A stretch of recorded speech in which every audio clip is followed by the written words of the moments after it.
Committee, he led the efforts to pass the legislation to impose sanctions on South Africa. And when President Reagan vetoed that bill, Senator Lugar led the bipartisan effort to overturn the veto of the president of his own party, and that override was successful. Senator Lugar spurned partisanship in order to do the right thing for America. And Madam President, that brings us to the vote we will have today, whether or not to override President Trump's veto of the bipartisan legislation to end U.S. support for Saudi Arabia's brutal actions in the catastrophic war in Yemen. Madam President, I see Senator Murphy, a colleague from Connecticut, on the floor, and I want to thank him for his leadership in this area. And I urge the Senate together to stand up for American values and for our long-term interests and vote today to overturn President Trump's veto.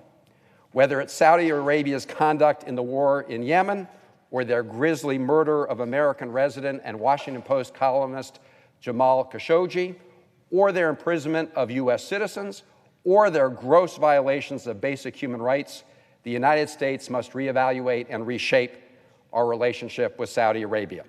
Let's look at Yemen. The Crown Prince has recklessly directed a brutal war in Yemen for 5 years. That war has resulted in the world's largest humanitarian catastrophe. More than 100,000 civilians have been killed, and millions more are on the brink of starvation. More than 100 children die every day from extreme hunger there. In fact, the United Nations has called the war in Yemen, quote, one of the greatest preventable disasters facing humanity, unquote. And even after waging this brutal war, the result has been that the Iranian-backed Houthis are more entrenched and more militarily sophisticated today than they were at the start of this catastrophe. And Iranian influence in the region has expanded. In short, Madam President, the Crown Prince's and Saudi Arabia's military adventurism has been a major strategic blunder.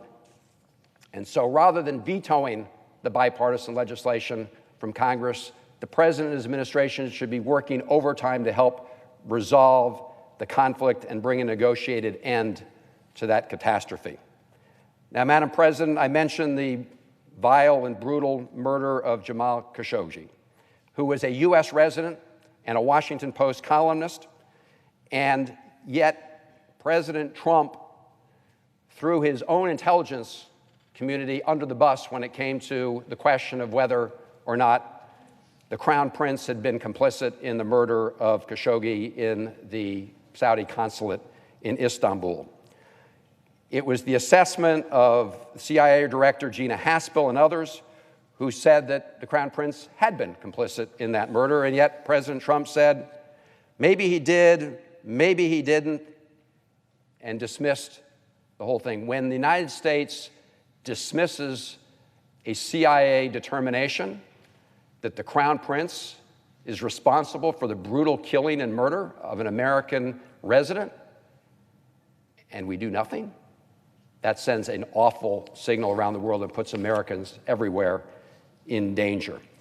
And then, of course, we've seen just recently the terrible crackdown with respect to human rights violations in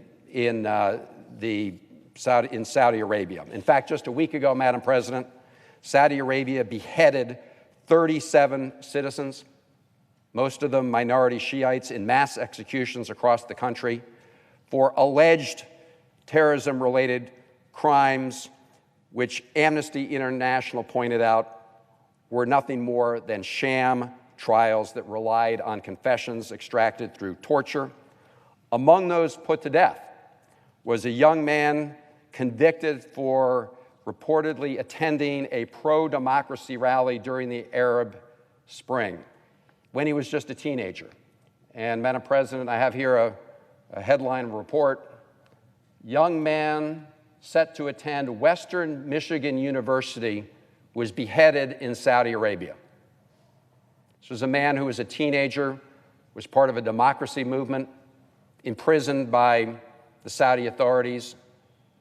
He'd been intending to attend one of our American universities, and yet he was beheaded.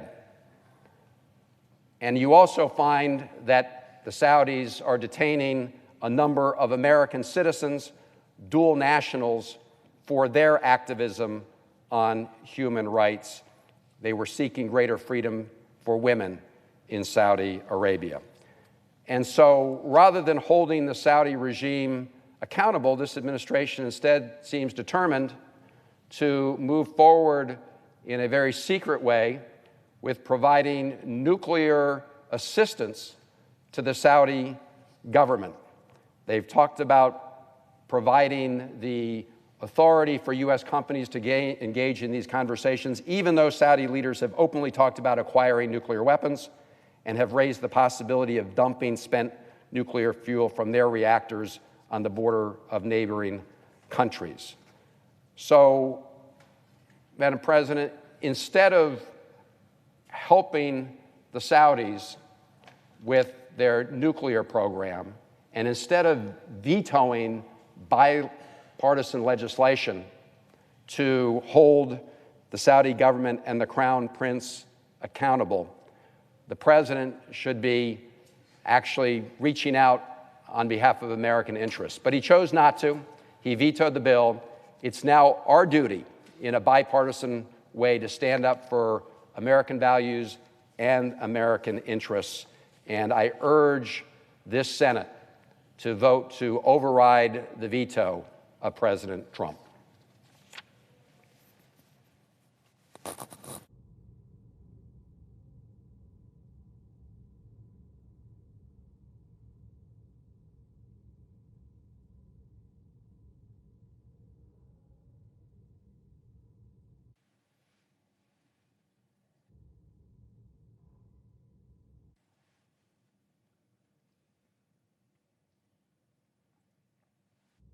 President. The senator from Connecticut. Thank you, Madam President. Let me thank my colleague from Maryland for outlining one of the cases for why the override of the president's veto is so important. There is no question that Saudi Arabia has in no way moderated their human rights behavior since the brutal murder of Jamal Khashoggi. In fact, as Senator Van Hollen has rightly pointed out, the stick in America's eye from Riyadh has just gotten sharper. The number of executions has increased. More American citizens are being detained. I didn't catch it as to whether Senator Van Hollen specifically referenced the case of Dr. Fatahi, a Harvard-trained physician who has allegedly been tortured, including stripped to his underwear and shocked with electricity. He has been in detention without charges or a trial for a year and a half after his arrest. The Saudis' behavior has gotten more outrageous, has crossed more human rights lines, has compromised the safety of more American citizens, and yet no response from the United States Congress. Not a single piece of legislation moving through the United States Senate that would hold the Saudis accountable for the murder of Jamal Khashoggi and now the detention of multiple U.S. residents. We almost shut down our relationship with Turkey over the detainment of an American pastor, but there is no similar response from this body when it comes to the continued detention of Americans in Saudi Arabia with no trial, with no charges, and with evidence of torture. How is that? How is that? Today, we specifically litigate the case of the disastrous war that continues to rage inside Yemen today. I want to read you a very short excerpt written by a hardened U.S. diplomat. Jeffrey Feltman is not a Democrat or Republican. He was a career Foreign Service officer, did some of the toughest duty in the Middle East, including a stint as our ambassador to Lebanon. Many people know him, and I know he commands just as much respect from Republicans as he does from Democrats. Here's what he wrote. He said, "The war in Yemen has been a disaster for U.S. interests, for Saudi interests, and above all for the Yemeni people. It has sparked the world's largest humanitarian catastrophe. Tens of thousands of civilians have been killed and 14 million are at risk of starvation. It has been a strategic blunder as well, producing the exact results the Saudi-led military campaign was designed to prevent. The Houthis are more militarily sophisticated and better able to strike beyond Yemen's borders than they were at the start of the war. Iranian influence has expanded, and the relationship between the Houthis and Lebanon's Hezbollah has only deepened.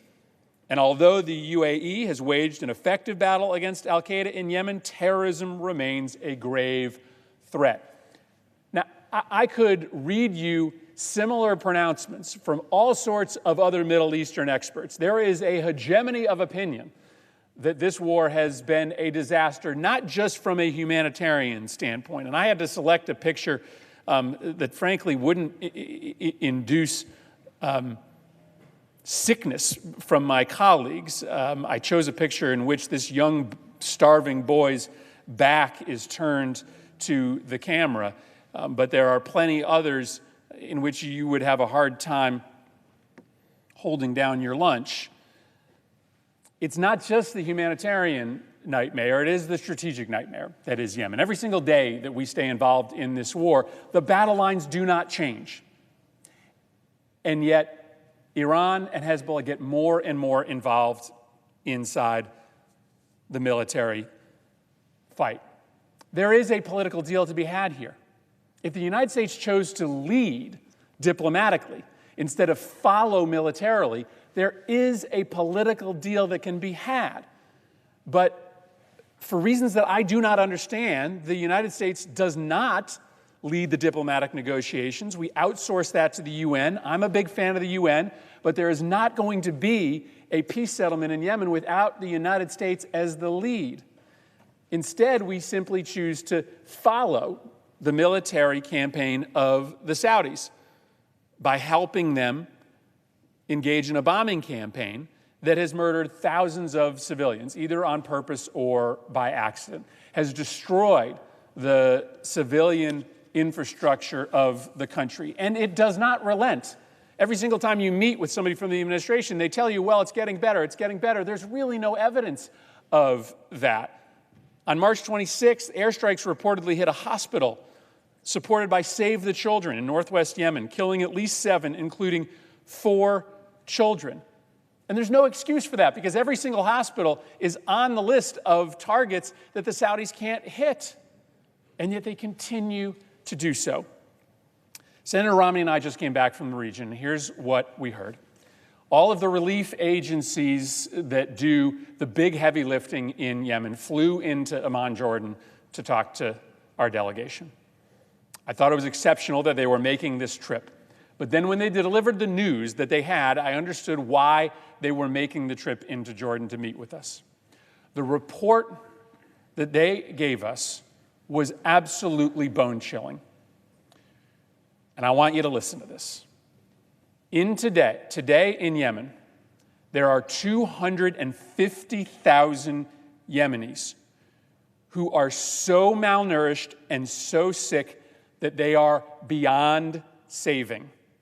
They will die. 250,000 Yemenis are so sick, are so malnourished that they cannot be saved. And another 10 million are on the cusp of entering that category. The only way to stop this humanitarian disaster of a scope and scale that we see nowhere else in the world is to end this civil war. And so long as the United States participates in the military campaign with the Saudis, while not offering any meaningful pressure to get to a political settlement, we are complicit in those deaths. 250,000 people are going to die in the next several months inside Yemen from starvation and disease and malnutrition due to a military campaign that we are a part of. Don't get me wrong, the Houthis bear a great degree of responsibility for those that are starving inside territories that they control. There is still 15 to 20% of relief supplies that the Houthis steal and take for themselves. But hundreds of thousands of those who are dying or who are subject to disease and famine are in the parts of the country that are controlled by our coalition. This isn't just a matter of the Houthis refusing to let supplies get to people that need them. There are people dying in parts of the country that the coalition, of which the United States is a part of, controls. And we are standing by largely idly as this devastation continues. I hope that my colleagues will consider voting to overturn the president's veto. I hope that you will do it because it is the only means by which we force a political settlement. I hope you will do it because even if you don't think that a political settlement is coming, the United States should never willingly be a part of a bombing campaign that results in this kind of starvation. But I hope you will also do it because even if you believe that Iran is the number one objective of U.S. interests in the region, or even if you believe that al-Qaeda and ISIS are the number one target of U.S. interests in the region, they are getting stronger every single day that the status quo continues. The military campaign has been a massive failure. The battle lines don't move, and al-Qaeda and ISIS remain uniquely strong inside that country because of the chaos, and Iran every single day becomes more and more influential. Get out of the military campaign. Take the lead on the diplomatic effort rather than simply follow others, and we will end this misery. It is within our power to send that message. I agree with Senator Van Hollen. This is also about sending a message to Saudi Arabia about the continued murder and detainment of American citizens and residents. This is about standing up for human rights in the face of 37 people convicted and beheaded inside Saudi Arabia, several of them minors. But this is also about squaring U.S. policy with national security interests and getting the blood off of our hands as 250,000 Yemenis face certain death if we don't do something different very soon. I yield the floor.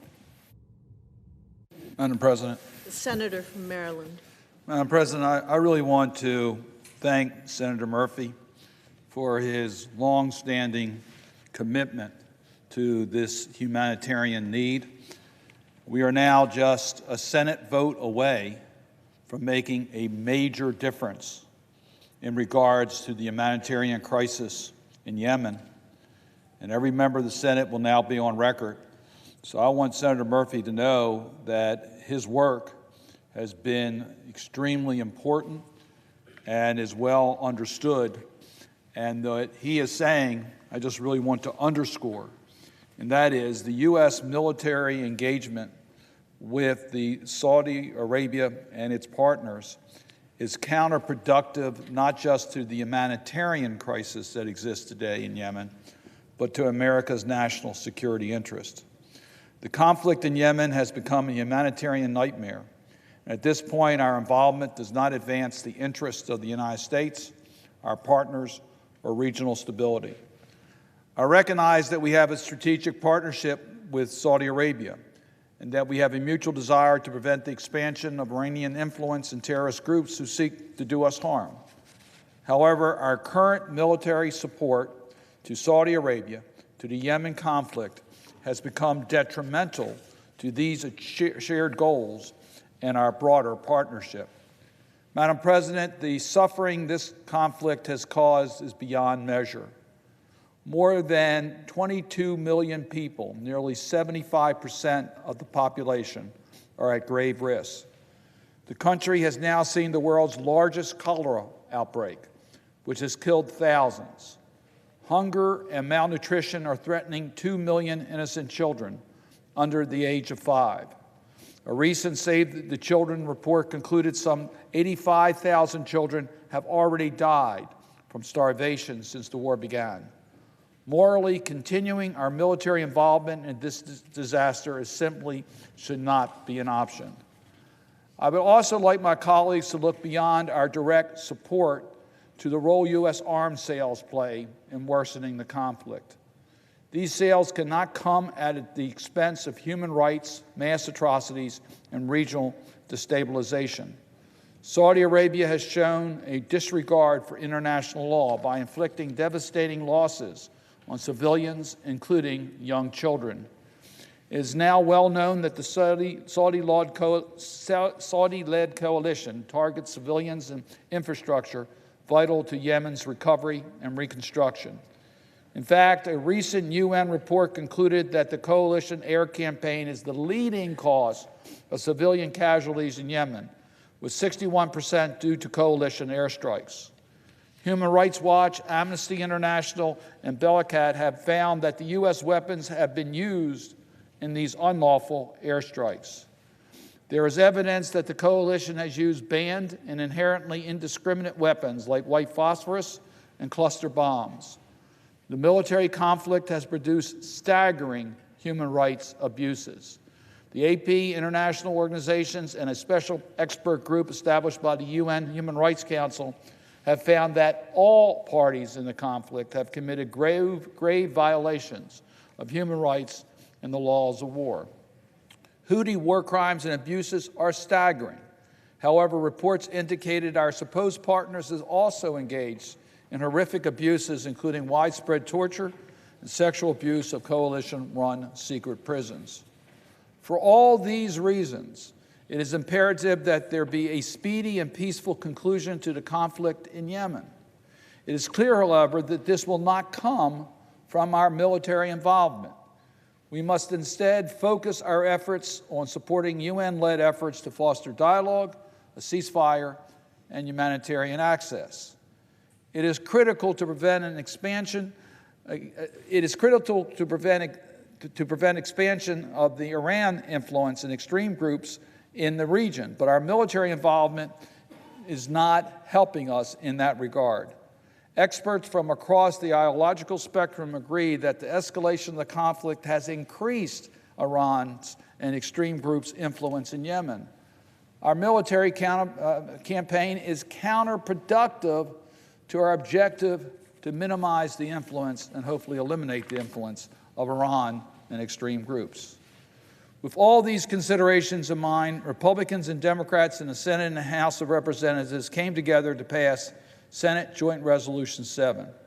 For reasons that are still incomprehensible to me, the President chose to veto this resolution.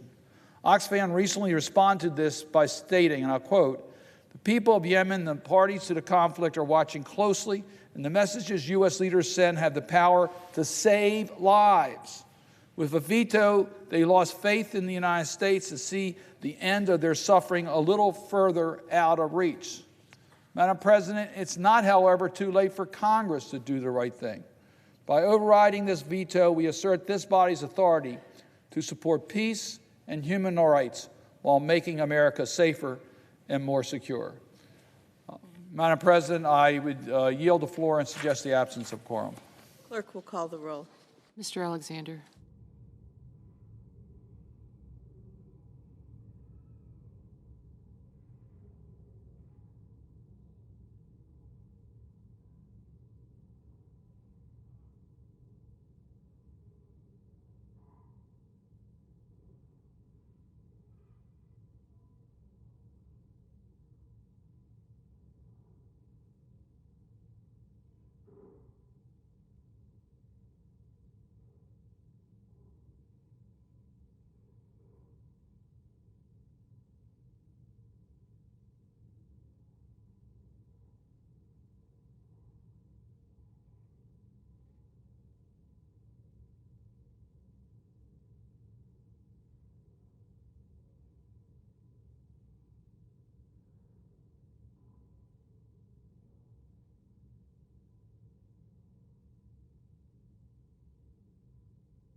Madam President, Senator from Utah, ask unanimous consent that the quorum call be suspended.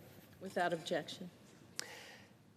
Madam President, over the past few months, the members of this body and the members of the United States House of Representatives resoundingly have voted in favor of Senate Joint Resolution 7, which would remove U.S. armed forces from Saudi Arabia's war in Yemen. This unconstitutional, unjustified, and ultimately immoral war has repeatedly come up over the last year. And thankfully, America's elected lawmakers in Washington have taken a stand against it. Now the President has vetoed our resolution. But today we have the opportunity, and I believe we have the absolute constitutional duty to once again take a stand on this important matter. Today we have the opportunity to override the veto in pursuit of justice, prudence, and upholding the constitutionally mandated separation of powers. This is one of the most important fundamental features of our constitutional system. Congress, and Congress alone, may declare war. This is in direct contrast to the way our old national government, the one in London, worked. Under that system, the chief executive could take the country to war. Not in America, not under our system, not in the U.S. Constitution. In fact, it's one of the distinguishing characteristics pointed out in Federalist 69. Now, as we've already heard, the humanitarian crisis in Yemen is dire. And estimates show that the crisis is even worse than we had previously thought. The Yemen war has claimed the lives of tens of thousands of people, including a whole lot of innocent civilians, in attacks that can only be described as horrific. It's believed that from 2016 to 2018, over 60,000 combatants and civilians were killed in direct violence attached to this war.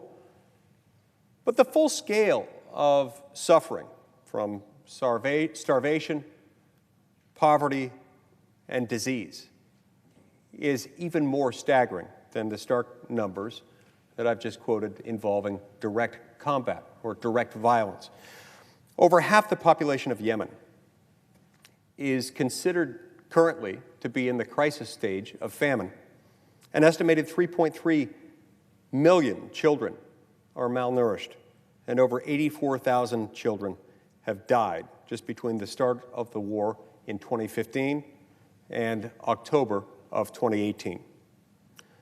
Poor water and sanitation conditions have also led to the largest cholera outbreak in history, with more than 1.3 million suspected cases and over 2,600 related deaths since the April 2017 outbreak.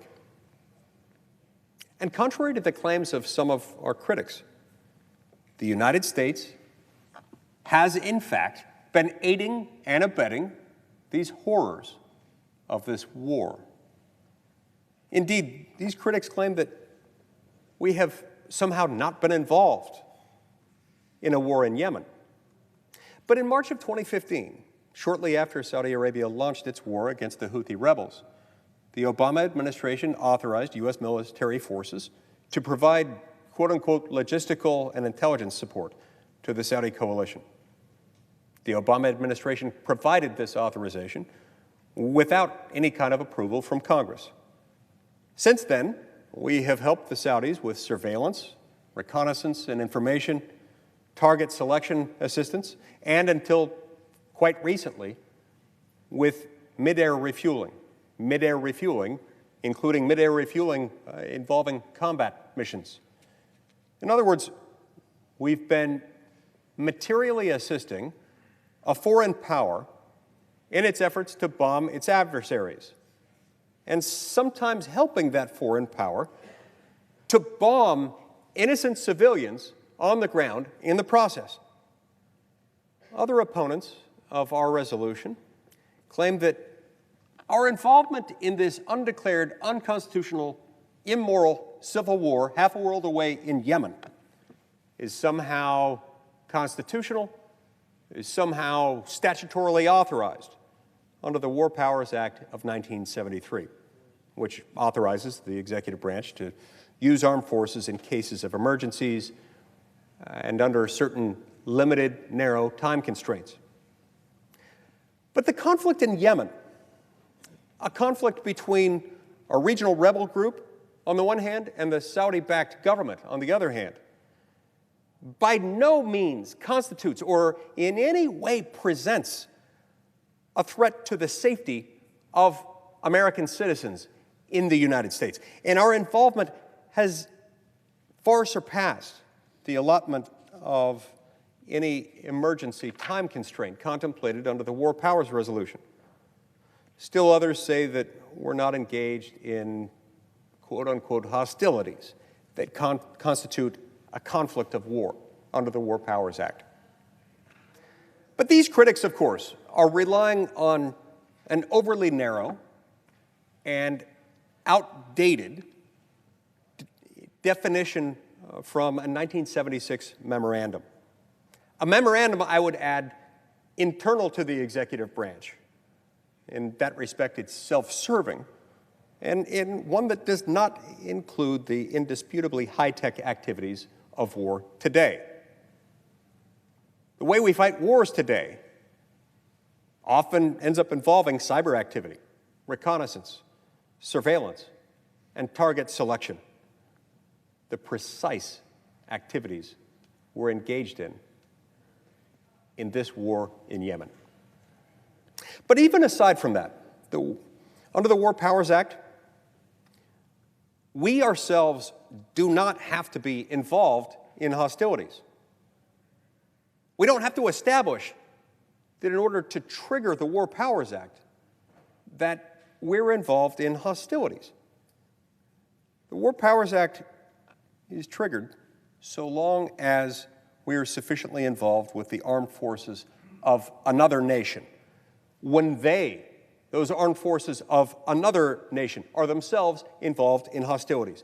And there can be no doubt in our minds, not in my mind, not in your mind, not in the mind of any American, that the Saudis are engaged in hostilities in Yemen, and we're helping them. So it's immaterial.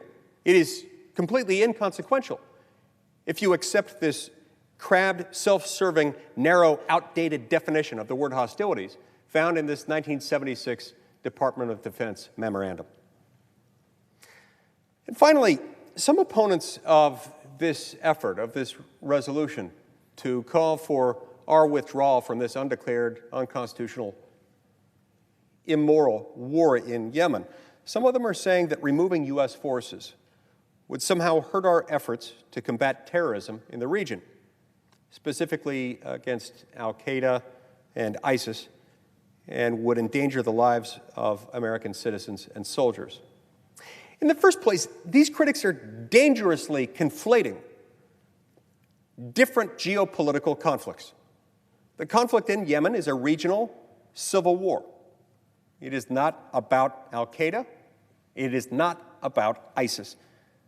And even if it were, our resolution, Senate Joint Resolution 7, the one we're talking about today in the context of a veto override debate, that resolution explicitly states that it would not impede the military's ability to fight these terror groups.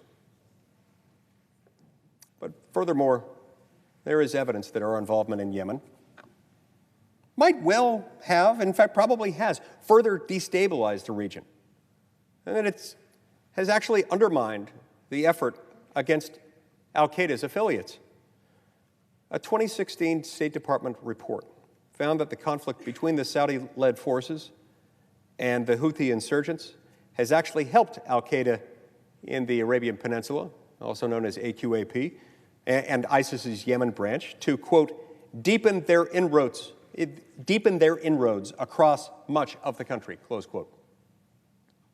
So no, involvement in Yemen is far from being in the best interests of the United States, Madam President. Not in the slightest, not even by a shred. And every day, it only becomes clearer and clearer that Saudi Arabia is not an ally that deserves our unwavering, unflinching, unquestioning support and military intervention.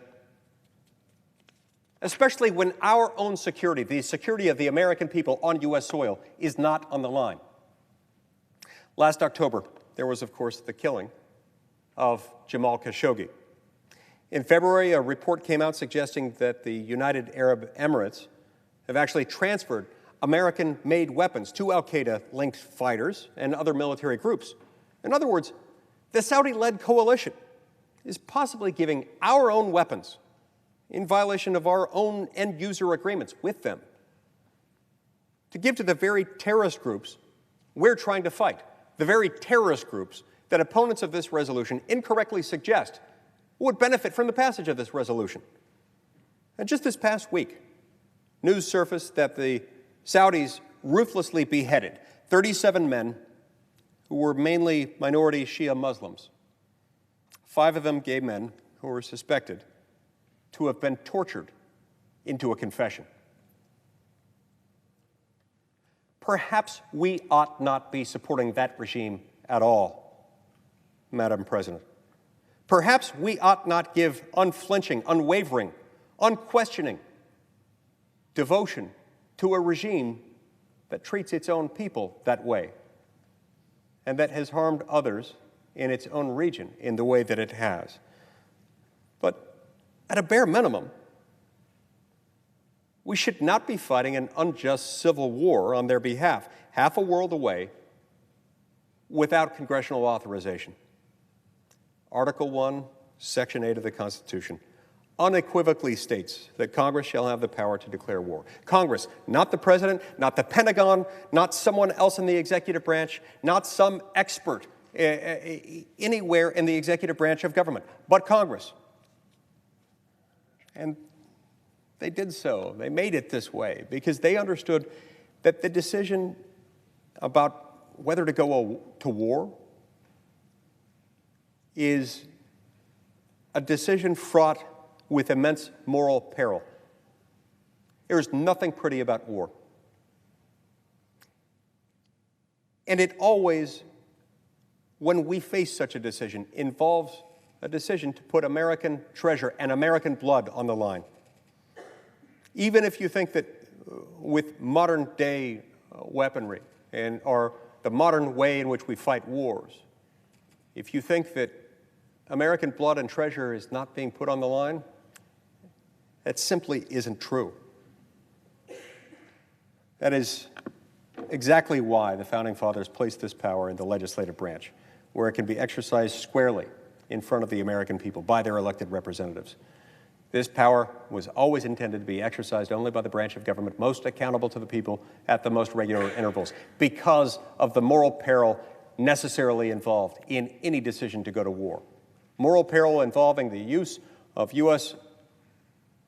resources, the putting on the line of American blood, and also the moral peril that it creates wherever we're going to war. If you truly believe that our involvement in Yemen is crucial to the safety of American citizens and America's best interests generally, that is all the more reason to debate it and discuss it. Right here, right now. In fact, the Constitution demands it. It already is the law. We have to do this. If you're so confident that we should be involved in this war, let's debate it. Let's vote on it. Let's let the American people see what we're about. Let's let the American people have some say in the extent to which we put America's good name, its treasure, and its blood on the line. Today, we still have an opportunity to have a say, to take a stand over this most grave matter. I urge my colleagues to take it. Thank you, Madam President. I yield the floor.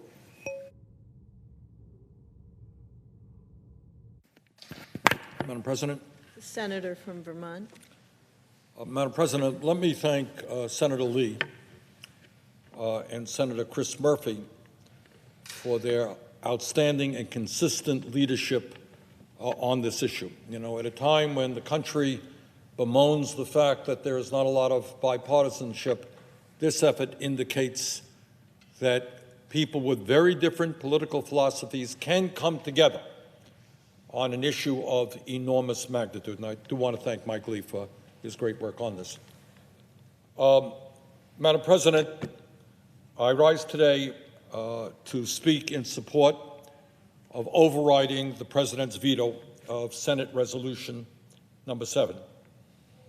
On April 16th, despite telling us that he is opposed to, quote-unquote, endless wars, President Trump used the second veto of his presidency to reject Senate Joint Resolution number 7, which directs the removal of U.S. armed forces from the Saudi-led intervention in the Republic of Yemen, a war which began 4 years ago. Madam President, the vote on that resolution that was passed here in the Senate was 54 to 46, all Democrats voting for it and 7 Republicans voting for it. Resolution passed the House on April 4th by a bipartisan vote of 247 to 175. Madam President, the current situation in Yemen is the worst humanitarian disaster on earth. In March of 2015, under the leadership of Mohammed bin Salman, then Saudi Arabia's defense minister and now the Crown Prince, a Saudi-led intervention in Yemen's ongoing civil war took place. According to the United Nations, Yemen is at risk of the most severe famine in more than 100 years. According to the UN, Yemen is at risk of the most severe famine in more than 100 years, with some 14 million people.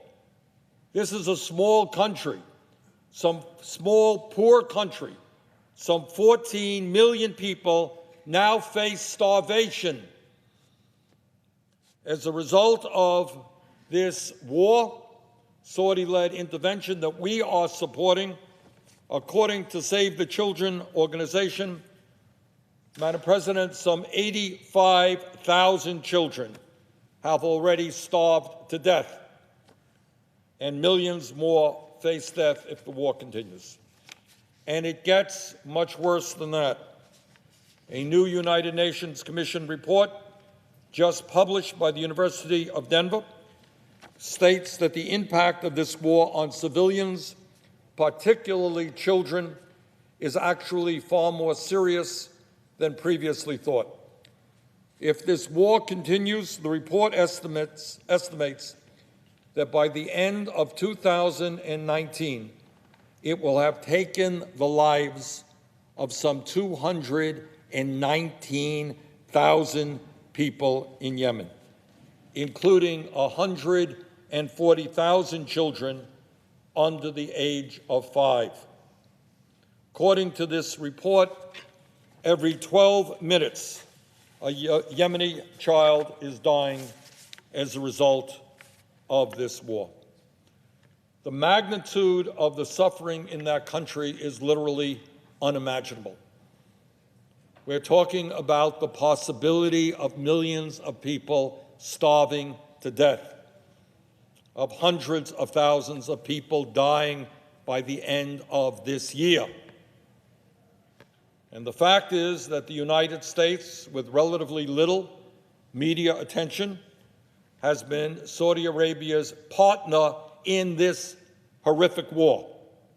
We have been providing the bombs the Saudi coalition is using.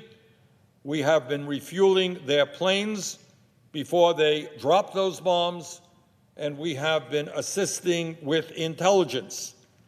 In many, many cases, our weapons are being used to kill women and children. Late last year, I met with several brave Yemeni human rights activists. They had come to urge Congress to put a stop to this war.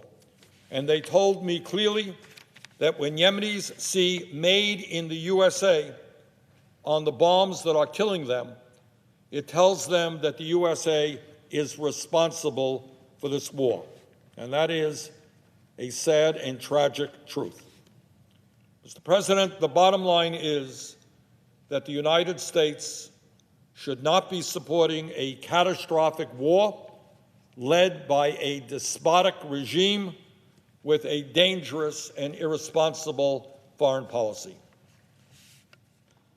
So issue number one, Mr. President, is the horrific tragedy that we are contributing to in Yemen. Issue number two is equally important, and that is that the United States' involvement in this war is clearly unconstitutional. Now, I hear many of my Republican friends claim that they are strict constitutionalists. Well, if you are a strict constitutionalist, voting to override Trump's veto should be a no-brainer, because this war has not been authorized by Congress, is unconstitutional. Let me remind my colleagues who may have forgotten what is in the United States Constitution. Article 1, Section 8 states clearly, and I quote, "Congress shall have power to declare war," end of quote. While the President has the authority over the conduct of war once it has been declared, the Founding Fathers gave the power to authorize military conflicts to Congress, the branch most accountable to the people. Mr. President, under the War Powers Act of 1973, the assignment of a member of the United States Armed Forces to, quote, "command, coordinate, participate in the movement of, or accompany," end quote, another country's military during a war constitutes the introduction of the United States into a conflict.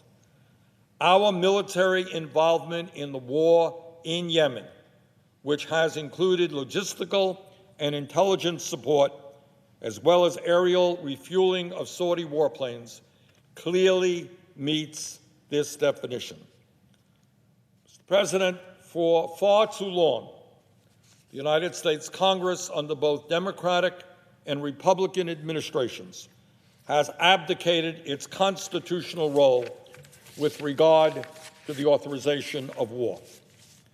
The historic passage of this resolution, the first time since the 1973 War Powers Resolution was passed that it has been successfully used to withdraw the United States from an unauthorized war, was a long overdue step by Congress to reassert its constitutional authority. Finally, after years of abdicating that responsibility, Congress stood up in the Senate and in the House and said, you know what, Mr. President, you do not have the power to get U.S. troops involved in a war that we did not vote upon. And that is a big deal. Congress is finally doing what the Constitution of the United States mandate that it does. And now, within a half hour or so, the United States Senate must act to protect that constitutional responsibility by overriding the President's veto. Now, I respect that there are members of this body who voted against the initial resolution and that you support U.S. intervention in Yemen for one of a number of reasons, and I respect your point of view. But if you think the United States should be involved in the Saudi-led war in Yemen, bring that resolution to the floor of the Senate. Let's have that debate. You explain to the American people why we should be spending significant amounts of money and put American military lives in danger, and why you think it's a good idea. Come to the floor That's what the Constitution says you should do, and let us vote that issue up or down. Maybe you win, maybe you don't win. I think you don't win, but maybe you will. But let's have that debate. But what is absolutely clear is that is the responsibility of the Senate and the House, and the President alone cannot decide when he wants to send American troops into conflict. Last point that I want to make, Mr. President, is that this vote this afternoon must make clear to Saudi Arabia that we will not continue to follow their lead into disastrous military interventions. Let us be very clear. Saudi Arabia is a despotic dictatorship that works overtime to prevent any movement in that country toward democracy. That is a country run by an incredibly wealthy family. Mohammed bin Salman, I think, has the distinction of both owning the largest yacht in the world and the largest house in the world. They have endless wealth, and now they are using their wealth and power in a dangerous and irresponsible military intervention. Saudi Arabia is a nation that treats women not as second-class citizens, but as third-class citizens. It is a nation that 7 months ago murdered a journalist in cold blood in its own consulate in Turkey and then dismembered his body. That was a signal to any dissident in Saudi Arabia that if you dare speak out against the royal family, that's what you have to look forward to. Getting killed in cold blood, getting your body dismembered. Dozens of people were recently executed in Saudi Arabia because of their opposition to government policy. So the word has got to get out to the dictatorship in Saudi Arabia that no, we will not be following their leads and their interventions in wars that are only causing horrific pain in that region. In my view, what we should be doing in Yemen now is ending the bombing, supporting a diplomatic solution to the civil war there that finally brings peace to that region, provide immediate humanitarian aid, and helping the people, along with the international community, to rebuild their shattered economy, which is dysfunctional today. Mr. President, this is an important vote. It's an important vote that says that the people of Yemen need humanitarian aid, not more bombs. It is a vote which says that the United States Senate believes in the Constitution of this country, which says that it is Congress, not the President, that determines whether and when we go to war. And it is a vote which tells Saudi Arabia that we will not follow their lead in irresponsible interventions. So, Mr. President, I would hope very much that the members of this body summon up their courage and vote to override Trump's veto. Thank you, Mr. President, and I yield the floor.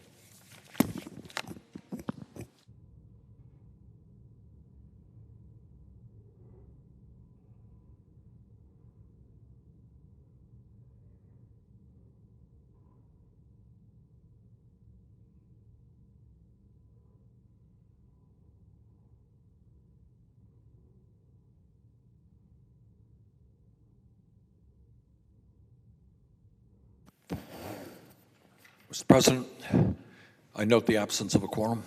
Clerk will call the roll. Mr. Alexander.